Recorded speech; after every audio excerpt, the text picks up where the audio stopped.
So Kande Yumkela, good morning and welcome to Wake Up Show. Good morning. Thank you for having me. Happy New Year to you. Happy New Year. Happy New Year to you and your listeners. First off, take us what prompted that particular statement from Kande Yumkela. Well, it is fitting that as a leader of a party in Parliament, that the beginning of the year one gives a statement. But it was also necessary reflecting on the fact that I have been now in Parliament almost 9 months.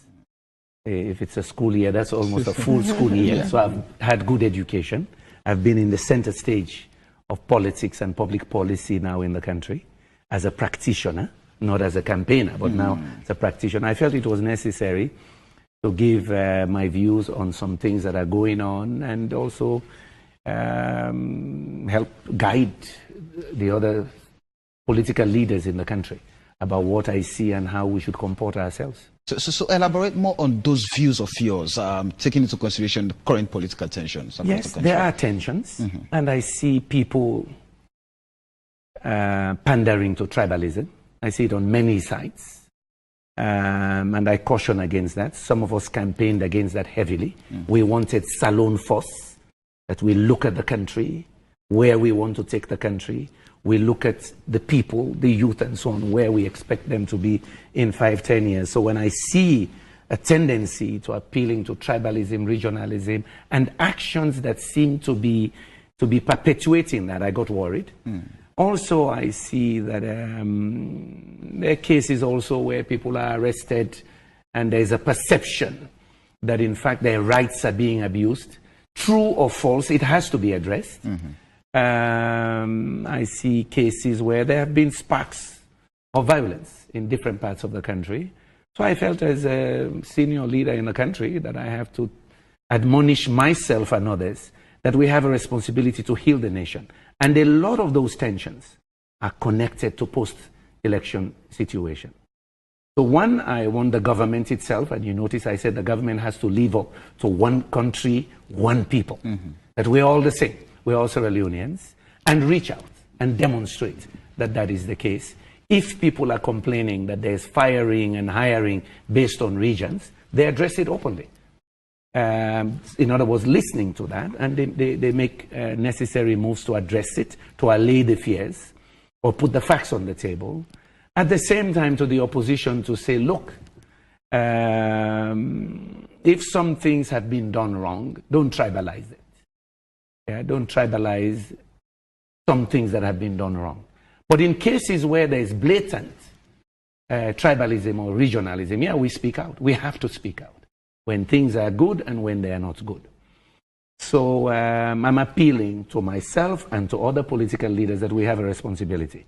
But at the same time, we have to do the job. We must fight the war on corruption. We have to.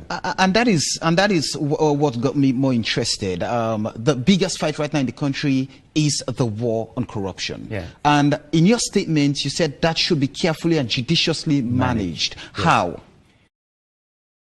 It must be clear to everybody that the war on corruption is across the board.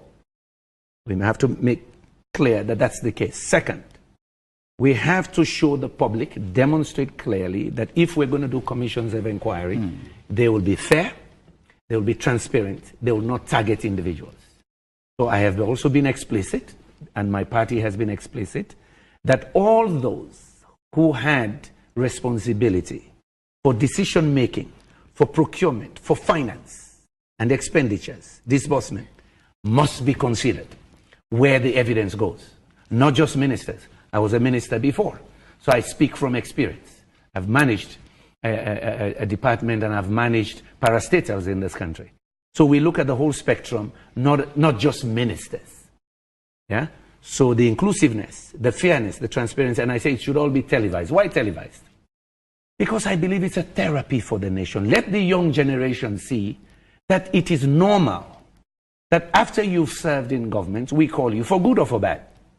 Tell us about your stewardship. By the way, we saw some discrepancies. Can you explain? Or, but at the same time, we say, kudos to you. When you were there, here's what you did. Let people see that on television, the young generation. It tells them that, look, there will be accountability. So the war on corruption, by televising the commissions of inquiry, will allay my fear and your fear that it's not a witch hunt. The questions were not unfair, if they were not unfair.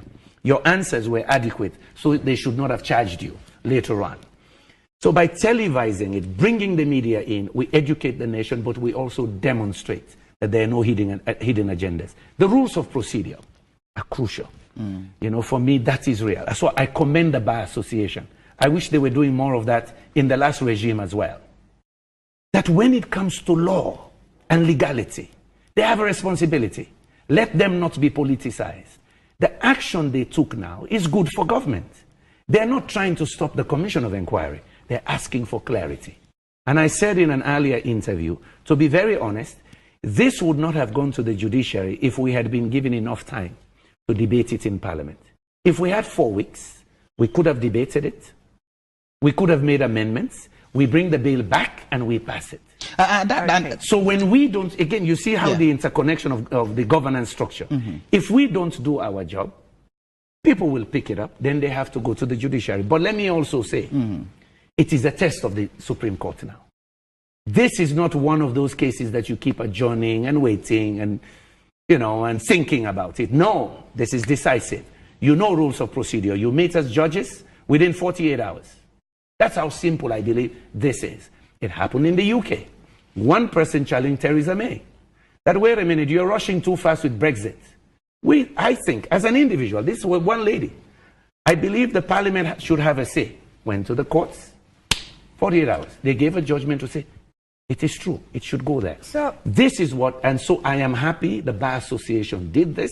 I hope we see now that, in fact, those in the legal practice are now saying, look, yes, we want to do things right.